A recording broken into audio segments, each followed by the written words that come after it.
헨스 메리라고 하는 작가가 쓴 태양 아래 건포도라고 하는 책에 이런 이야기가 나옵니다. 아프리카에서 이민 온 한 가정이 있었습니다. 뉴욕의 할렘가에 자리를 잡고 힘들고 어렵게 살아갑니다. 근데 그 아버지가 돌아가십니다. 근데 그 아버지가 돌아가시면서 나머지 가족들에게 유산, 생명보험을 들어놓은 유산 1만 달러를 남깁니다. 그 1만 달러를 받은 그 유족들은 그 돈을 어떻게 쓸까 생각합니다. 먼저 엄마는 생각합니다. 이 지겨운 할렘가에서 그 돈이면 조금 변두리 나가서 조그만 집, 정원 있는 집을 샀으면 좋겠다. 그런 마음을 품습니다. 딸은 공부를 잘하는 딸인데 그 돈 가지고 내 학비를 대서 내가 대학에 가겠다. 그런 꿈을 갖습니다. 근데 오빠인 아들은 그 돈을 나에게 주면 내가 친구들과 함께 사업해서 돈을 벌면 좋겠다. 그래서 엄마한테 그 돈을 나에게 달라고 이야기합니다. 엄마는 나는 그 돈으로 집을 샀으면 좋겠어. 딸은 그 돈으로 내가 대학 학비를 냈으면 좋겠어 얘기했더니 이 아들이 그렇게 얘기합니다. 내가 친구와 사업해서 돈 벌면 그때 집도 사주고 내가 돈 벌면 그때 너 대학도 가게 해주마. 나한테 그 돈을 달라. 아들이 이길 엄마가 어디 있어요, 그죠? 그래서 그 아들에게 그 10,000불을 줍니다. 그리고 그 아들은 그 10,000불을 가지고 친구와 동업하다 결국 그 돈을 다 날려 보냅니다.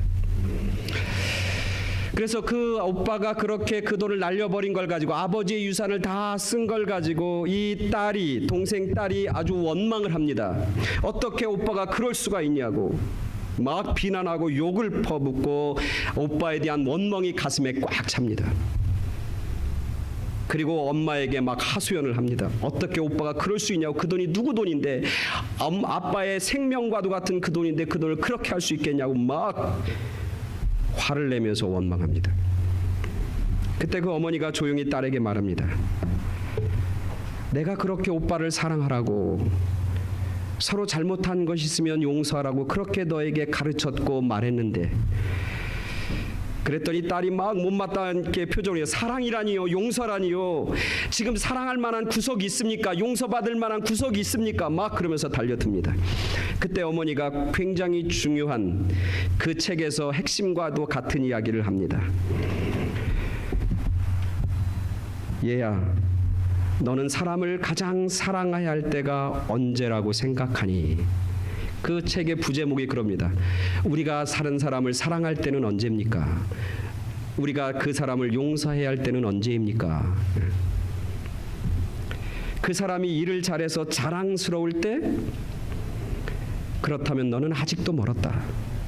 우리가 정말 다른 사람을 사랑하고 용서해야 할 때는 바로 그가 좌절할 때, 그가 바로 자신조차 믿지 못하고 세상으로부터 고통과 눈물과 아픔의 신음을 하고 있을 때, 그때가 바로 우리가 그를 사랑해야 할 때고, 그때가 바로 그를 용서하면서 안아줘야 할 때이다. 그렇게 결론을 맺고 있는 것이죠. 오늘 우리가 읽은 본문에 보면 이 본문은 너무나 잘 아는 말씀인데, 그죠? 우리가 잘 아는 말씀이에요. 이 본문에 대해서 다시 제가 설명하거나 풀지 않겠습니다. 근데 오늘 본문을 쭉 읽으면서 오늘 본문의 키는, 오늘 본문의 핵심은 어디 있냐? 예전에 저 같으면은 이렇게 설교했을 겁니다. 이 여인이 음행 중에 잡힌 죄인인데 이 죄인을 잡아 죽이려고 그러는데 예수님이 거기서 그들에게 말씀해서 용서해 주시고 그들을 설득해서 그 사람을 하나님 예수님이 그를 품어 주셨다, 이렇게 얘기할 건데, 오늘 본문의 핵심은 그겁니다. 핵심은 뭐냐면, 우리가 읽은 본문의 핵심은 뭐냐면 6절이에요. 사람들이, 바리새인과 서기관들이 죄를 짓다 현장에서 잡힌 여인을 데리고 예수님에게 데리고 옵니다. 그들이 그 여인을 데리고 예수님에게 온 이유와 목적이 있는 거예요. 그걸 6절에서 이렇게 얘기하는 거예요. 그들이 그 여인을 예수님 앞에 세우고 뭐라고 합니까? 예수님, 이 여인은 현장에서 음행하다가 잡혔습니다. 예수님 어떻게 합니까? 라고 이야기하는 것은 그들의 마음속에 율법을 바로 세우고자 하는 마음이 있어서 그런 거예요? 아니에요. 율법을 통해서 공의와 정의를 세우겠다고 하는 마음을 갖고 이 여인을 예수님에게 데리고 온 거예요? 아니라는 거예요. 율법을 준수하겠다고, 모세 율법을 철저하게 따르겠다고, 그래도 율법에 의한 공의와 정의를 세우겠다고 하는 그런 의도와 마음으로 예수님에게 이 죄인을 데리고 온 게 아니라 그들이 예수님에게 데리고 온 이유를 요한복음 8장 6절을 쓰고 있는 거예요. 뭐라고 쓰고 있습니까? 여기 다 같이 보세요. 다시 시작. 그들이 이렇게 말하면 고발할 조건을 얻고자 하여 예수를 시험함이로라. 예수님을 데리고, 그 여인을 예수님 앞에 데려온 것은 예수님을 고발하려고, 예수님을 시험하려고, 예수를 올무라고 하는 것에 갇히려고, 다치려고, 그렇게 해서 예수님 앞에 그 여인을 데리고 왔다는 거예요. 그들의 마음 가운데는 뭐가 있어요? 예수님을 잡아서 뭐 하겠다? 죽이겠다. 그들의 마음 속에는 뭐가 가득 찬 거냐면 죽음의 어둠의 영이 가득 찬 거예요. 이 여인도 죄지었으니까 죽여야 되고, 그리고 이 여인을 죽이는 것뿐만 아니라 이 여인을 매개 삼아서 예수님도 잡아서 죽이겠다고 하는 그들의 마음이 이 사건 가운데 깔려 있는 것이죠. 요한은 요한복음에서 계속해서 뭐에 대해서 얘기하냐면 생명에 대해서 얘기해요. 우리가 새벽 기도 때 요새 요한복음을 쭉 묵상합니다. 그렇죠? 요한복음에 보면 요한이라고 하는 사도는 끊임없이 하나님의 백성들에게 이야기하고 있는 건 뭐냐면 예수님은 뭐라고? 생명이라고. 예수님은 뭐라고? 빛이라고. 그래서 어두움 가운데 우리가 놓여 있는데 예수님을 통해서 빛으로 우리가 나아가게 된다고. 우리가 죽음과 어둠의 영에 사로잡혀 있는데 그 죽음의 두려움과 죽음의 어둠에서부터, 죽음의 영에서부터 예수님은 빛을 주시고 생명으로 인도하시는 분, 그분이 바로 예수님이라고. 그래서 누구든지 예수님의 이름을 믿고 따르는 자는 바로 구원을 받는다고. 하나님이 세상을 이처럼 사랑하사 독생자 예수를 보내주셨는데, 그를 보내신 것은 우리가 죄악 가운데서 우리를 정죄하고 심판하게 하려 하심이 뭐라고요? 그게 아니고 뭐라고? 우리를 그를 통해서 생명을 얻고 구원을 얻기 위해서 예수님을 이 땅에 보내주셨다고 말씀하고 있는 거예요. 근데 오늘 이 현장 가운데, 오늘 본문, 우리가 읽은 본문의 현장 가운데 있는 모든 사람들의 마음속에는 어둠이 있는 거예요. 죽음이 있는 거예요. 빛과 생명과 사랑과 용서가 아니라 사람들을 정죄하고 손가락질하고 그를 죽이고, 그리고 우리 커뮤니티에서 그를 내치고 그것을 통해서 예수님까지 십자가에 달려 죽게 만들겠다고 하는 그런 악한 마음들과 죽음의 영에 사로잡혀서 이들이 지금 달려들고 있는 것이죠. 그리고 이들이 손에 돌을 하나씩 다 들고 있는 거예요. 그 돌은 무엇을 위한 돌이에요? 죽음을 위한 돌. 그 돌을 다 손에 잡고 있는 것이죠. 그들 마음 가운데는 악함이 있는 거죠. 그들의 마음에는 미움이 있는 거예요. 그들의 마음에는 나 자신은 옳고, 그리고 저 사람은 잘못되고 저 사람은 심판해야 된다고 하는 자기의, 자기 교만이 마음속에 가득하고 있는 거죠. 그래서 이들은 이 일을 벌이고 있는 것이죠. 다 돌을 하나씩 들고 있습니다. 자신의 뜻을 관철시키기 위한 돌. 하나님의 뜻을 찾기보다는, 하나님의 마음을 이해하기보다는 자기의 뜻, 자기의 생각을 관철시키겠다고 하는 자기의에 해당하는 그 돌을 손에 쥐고 있는 거죠. 나의 의로움을 증명해 보이기 위한 돌을 하나씩 들고 있는 거예요. 다른 사람을 무시하고 손가락질하며 쉽게 자신이 가지고 있는 의무와 역할을 모면하고 싶은 그런 마음들이 돌을 하나씩 다 들고 있는 거예요. 사랑, 용서, 생명, 그런 자신의 책임, 하나님의 자녀로 하나님의 백성의 사명, 그런 중압감에서 벗어나고 싶은 그런 핑곗거리를 대고 있는 그런 마음의 돌을 하나씩 다 들고 있는 거예요. 그러면 나는 그 하나님의 책임과 하나님의 사명에서부터 자유로울 거라고 하는 그런 생각을 갖고 있는 것이죠. 근데 오늘 본문을 읽으면서 이 본문 속에서 나오는 가장 중요하고 핵심적인 기적은 뭡니까? 오늘 이 본문 속에서 기적은 뭡니까? 죽을 이 여인이 용서받은 게 기적이죠. 그죠? 이 여인이 죽어야 되는데 살아났다고 하는 게 기적이죠. 그죠? 근데 그 기적보다 더 큰 기적이 있더라고요. 오늘 본문을 잘 묵상해 보니까 그 여인, 죽어야 할 여인이 생명의 삶으로 나아갔다고 하는 기적, 그것도 놀라운 기적이지만 그것보다 더 깊은 기적의 역사가 오늘 본문에 나타나고 있더라고요. 그 능력은 어디입니까? 오늘 성경에 보니까 그렇게 미움의 돌, 원망의 돌, 자기의의 돌, 그리고 죽음의 돌, 그리고 다른 사람을 비판하고 정죄하려고 하는 마음의 돌을 다 쥐고 있는 그 사람들에게 예수님이 뭐라고 합니까? 오늘 7절에 보니까 뭐라고 해요? 너희 중에 죄 없는 자가 먼저 돌로 치라. 우리 다 같이 한번 7절 이렇게 다 같이 시작. 그들이 묻기를 맞이 아니하는지라 이에 일어나 이르시되 너희 중에 죄 없는 자가 먼저 돌로 치라 하시니. 이 핵심이죠. 오늘 이 본문 속에서 핵심은 바로 저겁니다. 예수님의 이 말씀. 너희 중에서 죄 없는 자가 먼저 돌로 치라. 너희 중에서 죄 없는 자가 먼저 돌로 치라. 너희 손에 다 돌 들어있지? 너희 중에 죄 없는 자가 먼저 던져. 그렇게 말씀하시는 거예요. 그 예수님의 말씀이 끝나자마자 뭐가 나타나냐면 기적이 나타나는 거예요. 기적이 나타나는 거예요. 어떤 기적이냐면 성경은 이렇게 얘기합니다. 그들이 이 예수님의 말씀을 듣고 양심의 가책을 느껴 어른으로부터 시작해서 젊은이까지 하나씩 하나씩 그 현장에서 다 나가고 사라졌고 예수와 그 가운데 섰는 여자만 남았더라. 그냥 예전에는 그냥 읽었던 이 본문이 저에게는 기적으로 보이는 거예요. 기적으로 보이는 거예요.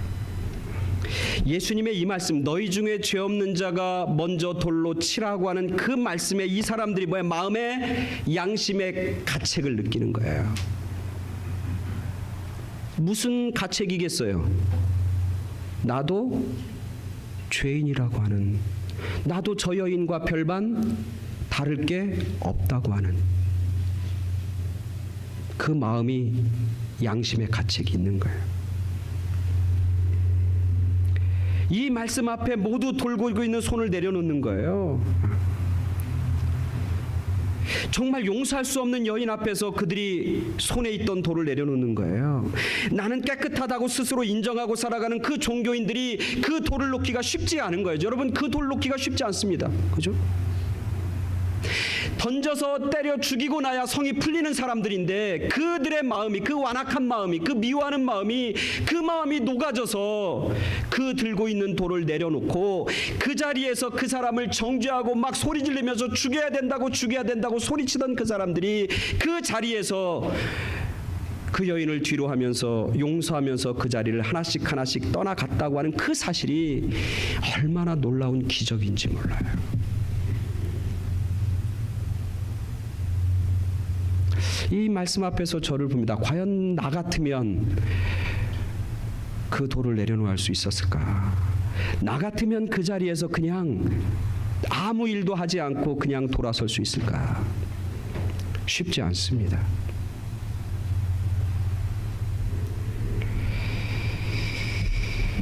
그래서 용서하는 것은 쉽지 않습니다. 하나님은 끊임없이 말씀하시는 것만이면 너희는 용서해야 된다. 너희에게 잘못한 사람을 용서해야 된다. 너희에게 죄를 짓게 만든 사람도 용서해야 된다. 무엇까지 용서하냐면 원수까지도 용서해야 된다고 이야기하고 있는 것이죠. 근데 우리가 용서하는 건 진짜 어려워요. 특별히 나에게 힘들고 어렵게 만든 사람을 용서한다? 용서하는 척하기는 쉬워요. 용서한 것처럼 보이기는 그래도 괜찮아요. 할 수 있어요. 그러나 예수님이 원하는 건 뭐예요? 너희 마음으로 용서하고 진정으로 용서해야 된다는 거야. 말로만 하는 게 아니라, 얼굴 표정으로만 하는 게 아니라 너의 마음 깊은 곳에서부터 그를 진정으로 용서해야 되는 것, 그게 바로 주님이 원하시는 거잖아요. 용서하는 것처럼 사는 것, 용서하는 것처럼 보이는 것, 용서하는 것처럼 행동하는 것, 그게 하나님이 원하시는 게 아니라 너의 마음의 중심에서 진정으로 그 사람을 용서하는 것, 그게 주님께서 원하시는 것이잖아요. 불가능한 거예요. 그래서 저는 오늘 이 본문에서 그들이 자기가 가지고 있는 돌을 하나씩 놓고 그 자리를 용서의 마음을 가지고 양심의 가책을 느껴서 그 자리를 떠났다고 하는 것, 이것이 놀라운 기적이다. 기적이다, 기적. 인간들이 하는 게 아니라 하나님의 은혜와 하나님의 역사가 이 기적을 만들었다. 저는 그렇게 이 본문을 묵상하게 되는 것이죠. 그래서 용서는 주님의 은혜를 통해서 가능해요. 어떤 은혜? 내가 죄인인 것을 깨닫는 은혜. 용서는 내가 하는 게 아니라 하나님이 은혜 주셔야, 그 은혜를 깨달아야 내 마음속에서 진정한 용서가 나오게 되는 것이죠. 내가 받은 은혜가 너무 커서, 하나님이 내게 주신 긍휼과 사랑이 너무너무 커서, 내가 받은 은혜, 나 같은 사람을 살리시고 나 같은 사람을 하나님의 자녀 삼아주시고 나 같은 사람을 하나님의 사람으로, 하나님께 일을 감당하는 사람으로 세우셨다고 하는 그 은혜가 너무너무 커야 다른 사람의 죄, 다른 사람의 아픔을 사랑의 눈으로, 긍휼의 눈으로 바라보게 되고 용서하게 되는 거예요. 그래서 하나님의 은혜가 이 현장 가운데 뿌려져서 그들은 결국 돌을 내려놓고 용서의 마음으로 그 자리를 떠나게 된 것이죠. 용서에 대한 예수님의 가르침 중에 여러분 핵심적인 게 그겁니다. 용서를 몇 번 하라고 그래요, 예수님이? 마태복음 18장에 보면 베드로가 예수님 앞에 나와서 얘기합니다. 질문을 던집니다. 주님, 우리가 몇 번 용서해야 됩니까? 이렇게 질문을 던집니다. 그러면서 스스로 뭐라고 대답하냐면 7번 정도 하면 괜찮겠죠? 이렇게 얘기합니다. 예수님, 사람을 용서해야 되는데 몇 번 용서합니까? 그러면서 7번 정도 용서하면 그래도 대단한 거 아닙니까? 우리 한국 사람들은 몇 번 용서해요? 3세판이니까 3번 정도 하잖아요. 3번 이상은 용서 안 하는 거 아니에요. 한국 사람들은 3번이에요. 근데 베드로는 7번 얘기, 7번 용서하면 그래도 대단한 거 아닙니까? 그렇게 예수님 앞에 물어요. 근데 예수님이 그때 그들에게 뭐라고 그래요? 7번씩 몇 번? 7번씩 70번. 7번씩 70번. 그럼 77에 49, 490번 용서하라. 이게 아니라 뭐야? 언제든지 항상 용서해라. 몇 번이 한 게 아니라 끊임없이 용서해라. 끊임없이. 그렇게 말씀하는 거예요. 그러면서 뭐라고 하냐면, 우리가 여기까지만 하는데 그 다음에 중요해요. 그러면서 용서는 어떻게 하냐면 이렇게 하는 거야. 용서는, 그러면서 용서하는 방법에 대해서 예수님이 설명해요. 그게 뭐냐면 1만 달란트 빚진 자, 여러분 아시죠? 1만 달란트 빚진 자와 100데나리온 빚진 자의 비율을 얘기하는 거예요. 1만 달란트를 빚진 사람이 누구에게 찾아오냐면 임금에게 찾아오잖아요. 그죠? 그때 그 임금이 뭐라고 그래요? 그 종을, 그 1만 달란트를 뭐야? 다 용서해주고 탕감해줘요. 그리고 이 종이 주인에게, 임금에게 탕감받고 나서 너무 기뻐갖고 막 돌아오다가 누굴 만나냐면 자기 친구를 만나요. 근데 이 친구는 자기한테 얼마를 빚진 사람이냐면 얼마야? 100달란트란 말이죠. 100데나리온. 그 100데나리온을 빚진 사람이 자기 친구에게, 야, 나 그 100달은 좀 나 못 갚겠어. 나 좀 용서해줘. 나 그거 어떻게 갚을지 모르겠어. 나 그 빚 좀 갚아줘. 용서해줘. 라고 하니까 이 사람이 뭐라고 그래? 용서하지 않아. 무슨 얘기냐고, 그거 갚아야지. 그러면서 그 사람 목을 잡아. 그리고 감옥에 쳐넣어. 그 얘기예요. 그죠? 그리고 그 친구가 그렇게 했던 이야기를 듣고 주인이 다시 그 악한 종을 불러다가 그 빚을 다 갚으라고 이야기하는 장면. 이게 바로 용서에 대한 이야기를 예수님이 설명해 주는 거예요. 자, 10,000달란트 빚진 자, 우리가 10,000달란트라니까 이게 확확 안 나오는 거예요. 10,000달란트면 지금의 돈으로 얼마 정도 환산되냐면, 환산하는 것마다 다 틀려요. 근데 한 어느 정도냐면, 우리 한국 돈으로 하면 약, 적게 버는 사람은 3조, 적게 버는 3원, 3조면 어떤 돈인 줄 알죠? 3조 원. 많게 보는 사람은 100조까지 봐요. 그 정도의 돈이에요, 그 당시. 그걸 탕감해 준 거예요. 그럼 이 사람이 친구한테 빚진 게 얼마냐면 100다니엘. 100다니엘은 뭐냐면 데나리온이라는 거면서 한 장정이 일하는 거예요. 그러니까 뭐 많아봤자 한 7만 원이면 한 우리로 얘기하면 한 뭐 얼마 되겠지, 그죠? 자기가 용서받은 게 비교가 안 될 정도로 큰 거예요. 자기가 탕감받은 게 비교가 안 될 정도로 큰 거예요. 근데 그 조그만 것 그거 하나를 용서하지 못하느냐라고 던지는 질문 속에서 주님은 큰 것을 탕감받은 사람은 작은 것들을 용서할 수 있는 마음을 갖고 살아야 된다. 그게 용서를 끊임없이 하는 방법이라고 가르쳐 주는 거예요. 예를 들면 그런 거예요. 제 핸드폰이 있는데 이게 한 얼마 정도 하냐면, 예를 들면 이게 한 뭐 300불 한다고 봐요. 300불.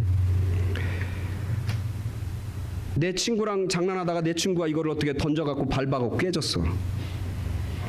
300불 정도 되는 걸 깼어. 근데 내가 그 친구한테 깬 것을 뭐라고 할 수가 없는 거야. 다 용서해 주는 거야. 왜냐하면 내가 한 달 전에 그 친구가 나한테 자기가 새 차 샀다고 한 5만 불 들여서 단 차를 타고 운전해보라고 그랬는데 내가 그걸 운전하다가 사고가 내갖고 박살을 냈어. 그래서 그에게 손해를 엄청나게 끼쳤어. 그래서 그 친구를 볼 때마다 그 친구가 내가 손해를 끼쳤음에도 불구하고 나를 뭐 해줘서 괜찮다고 다 용서해줬어. 그걸 생각하면 그 친구한테 이거 깼다고 그 친구한테 너 이거 물어내라고 그렇게 하면 돼, 안 돼? 나쁜 놈이지. 그러면 성경에서 뭐라면 그런 놈은 악한 놈이다, 이렇게. 악한 놈.